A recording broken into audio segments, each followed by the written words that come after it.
Hey guys, this is our review of The Suicide Squad, the newest DC Universe film directed by James Gunn. Sorry we haven't been doing too many reviews lately. We've been just really busy with work. We're going to try and pump some more videos out for you guys, but this is going to be our non-spoiler review, and then we're going to give you a spoiler talk. We'll let you know when we get into that, but we'll start off our thoughts on the non-spoiler first. Now, if you have followed our channel, we did a review for the first Suicide Squad film that came out in 2016 that was directed by David Ayer. We actually gave it a pretty positive review. After watching it a few more times, there were some, it was a little bit of a spotty mess. There were it just felt like a lot of studio meddling, and it just felt like an edited, chopped up mess a little bit. But having said that, when we got the news that James Gunn was directing this, I was very curious because I'm a huge fan of the first two Guardians of the Galaxy films, and I just think he's an incredible filmmaker and a really talented writer as well as director.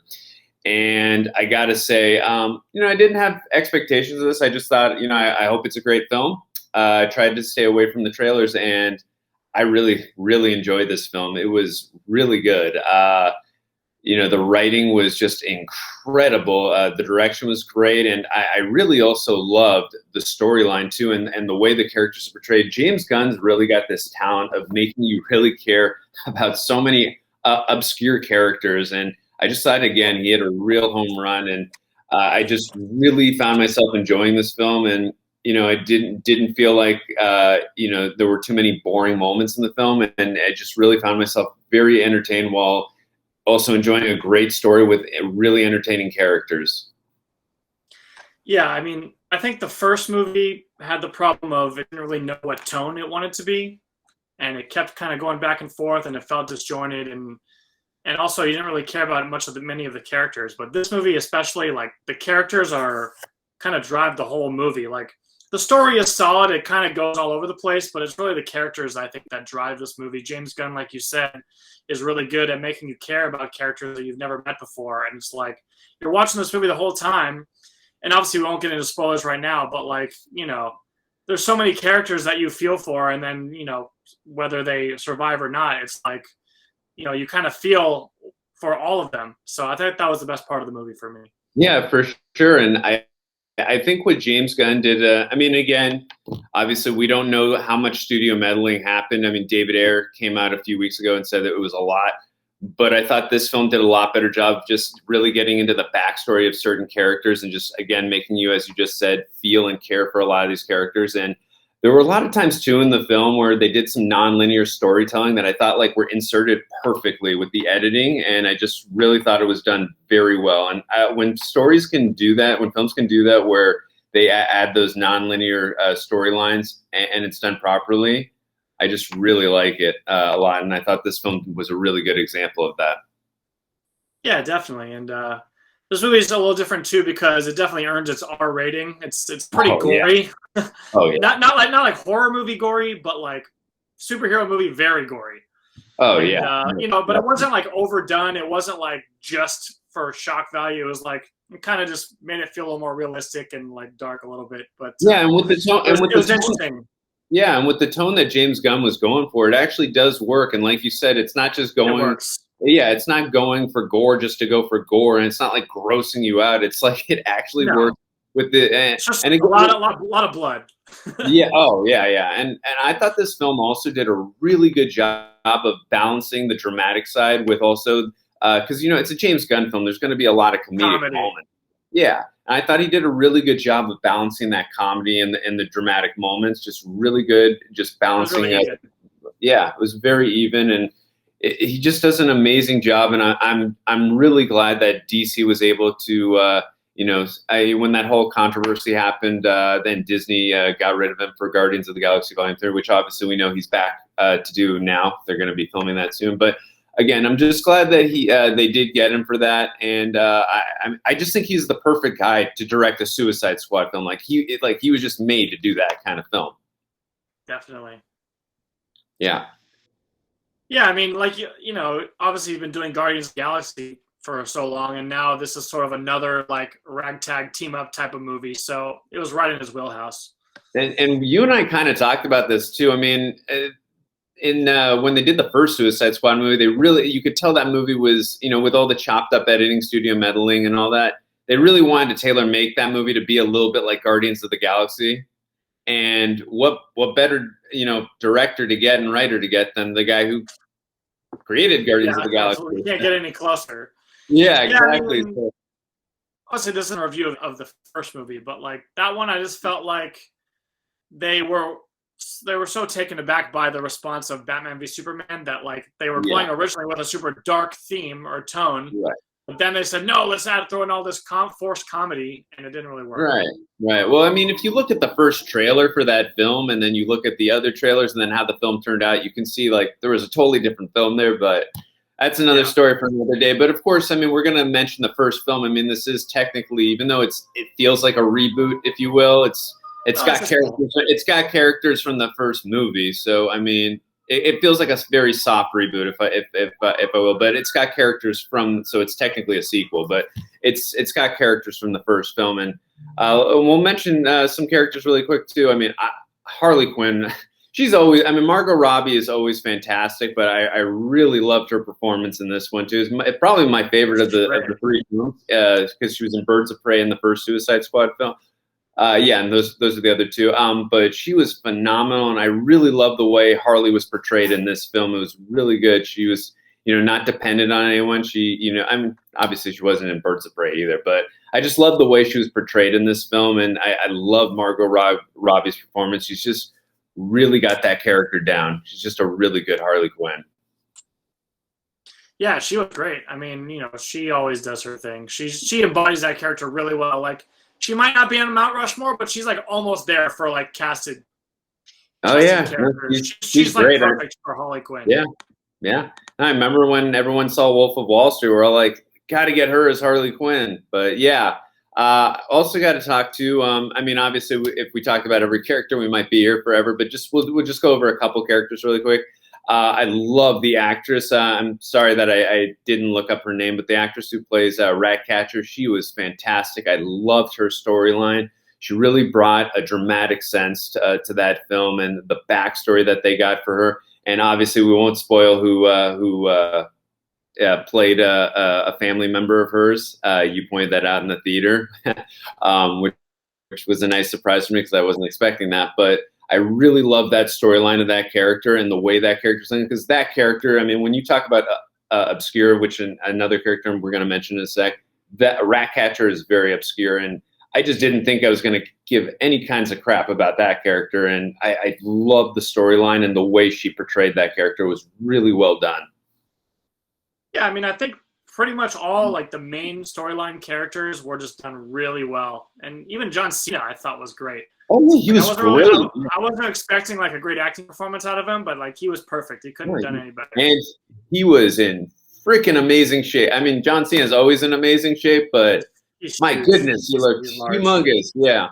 You think Arnold Schwarzenegger looks huge in the Terminator film? I low key think like some of it was a little CGI to make him look bigger, because if not, he might be the biggest person in a movie I've ever seen in my life. He's fucking huge. I mean, yeah, that was if they ever make another 300 film, he'd be perfect for it in terms of size. Yeah. But his acting was actually solid. Yeah, no, for sure. And Idris Elba as Bloodsport. I mean, yeah. Idris Elba always gives an amazing performance. I wasn't like surprised because I know he's always good. Yeah, no, not surprised. But again, I loved his performance. I loved the way he was portrayed, and I loved, again, the backstory of his character and the uses that he could do with the abilities that his character has. And also when the character's in spotty, tough moments, I love the resolve that he comes to. He's quick, he's smart, and I just really love, and a leader, and I just really love the way that character is portrayed. And Idris Elba was just fantastic. I bet Will Smith is watching that movie like, damn, why wasn't I in that one? I know he's probably had scheduling conflicts and all, but Will Smith was actually really good in my opinion in the first one. But him and Margot Robbie tried to carry it.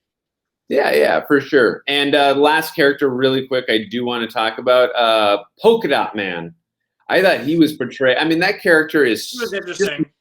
Yeah, it's just in general, Polka Dot Man is just so ridiculous of a character. But again, the way James Gunn wrote him in this film, and the way that actor is in so many films. He's in He's in a lot. Ant-Man. Yeah, he's in Ant-Man 1 2. He's in Gotham. He's in The Flash. He was Dark in The Knight. Dark Knight, the schizophrenic guy that Harvey Dent almost killed. I mean, he's a fantastic actor, and I love that performance. And we won't get into spoiler. When we get into the spoiler talk, we'll talk about his backstory a little bit, about what they did with the visuals that they. By the way, we got to talk about that too, really quick, before we get into the spoiler talk. I love the visuals in this film. I mean, there were definitely a lot of practical effects that they did, especially with certain things that I don't want to spoil.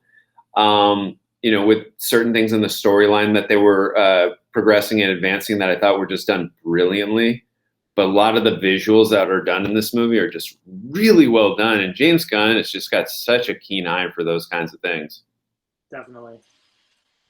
Yeah. Yeah, I mean, everything looks great. I think James Gunn has the whole package. He can make a movie look amazing, and he knows how to write characters and tell a good story. Yeah, and it wouldn't also be a James Gunn film if there weren't some good songs in the film. And look, I don't want anyone to have an expectation to have like the Guardians of the Galaxy, like that kind of soundtrack. It's not like that, because obviously, as everyone knows in those films, Peter Quill, like he's obsessed with music due to his relationship with his mother. It's part of the storyline. So there are some really good songs in this film too, and there are some, the score by the composer in this film is really good as well. So I don't want people to go into this film expecting a soundtrack like Guardians of the Galaxy, but there are some really good song choices as well, and I did appreciate that.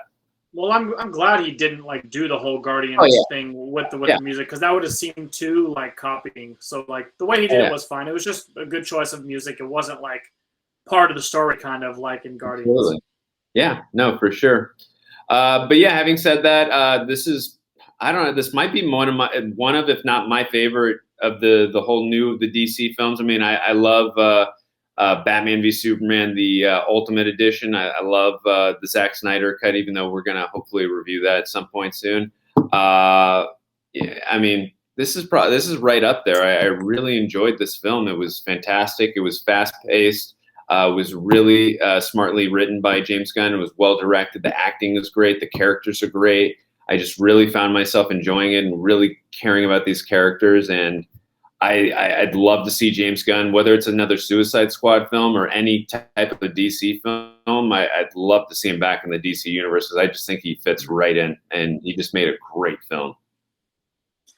Yeah, I mean, it's definitely the most fun movie in the DC string of movies. I liked it a lot. I mean, if you're going for deepest story of all time, it's not necessarily that, but it doesn't need to be. It's just a lot of fun and a lot of action and a lot of blood and guts, and it's a good time. Oh, and sorry, really quick, last character we got to mention before we get to the spoiler review: King Shark. King Shark was, and we got Sylvester Stallone was the voice. Which you asked me in the car on the ride back, you're like, "Who's the voice of King Shark?" I was like, "That's Sylvester Stallone." You're like, "Really?" Like, yeah. But yeah, I love that. The way that character was, again, James Gunn just really does a great job of writing these characters. I really love, again, not going to spoilers, I love the way the character's portrayed. I loved, his backstory, and I also love what upsets him and frightens him and makes him upset and tick and all that. And I just really felt an emotional connection to a character that looks like a shark, literally. And his interactions with the other characters, I thought were done. Yeah, specifically, and again, not getting spoilers, but specifically Ratcatcher. I love his interactions with Ratcatcher. They're really emotional and really engaging, and again, very well done, and I loved it. And Sylvester Stallone did a great job. Obviously, if everyone remembers, Sylvester Stallone's last film with James Gunn was Guardians of the Galaxy Volume 2. So I like that he gets some of the actors back from some of his Guardians movies. And I believe Michael Rooker too was in the film as well. He got a lot of guys that he's worked with before. Yeah, it makes sense too. And his brother Sean Gunn also played Weasel and Calendar Man. So yeah, definitely. But yeah, I love this film. It was really good. And like you said, I think it's the most fun DC film that there is right now out there for sure. Yeah, I agree. definitely worth a watch. Definitely worth going to see in the theater. Like it was a good time. Like I enjoyed Yeah. it. I hadn't Yeah. been to the theater in a while, honestly, and like it didn't feel weird. It felt normal and good, and like totally a movie worth seeing in theaters. Oh yeah, for sure. If you can see it in the theaters, great. If for some reason you can't, obviously it'll be out on HBO Max in a couple days. Go check it out, or on August 6th, go check it out there. But yeah, if you can make it at the theater, it's definitely a movie theater experience that you'd probably want to see this one for sure. All right, guys. Well, that's going to do it for our non-spoiler review. We are going to be having a spoiler talk. It's going to be split up into another video, so definitely be on the lookout where we go into everything that we loved and thought was great about this film, where we're just going to go into, like I just mentioned, everything spoilerific. So be on the lookout for this video. Let us know in the comment section what you're looking most forward to in this film, and we will see you guys next time.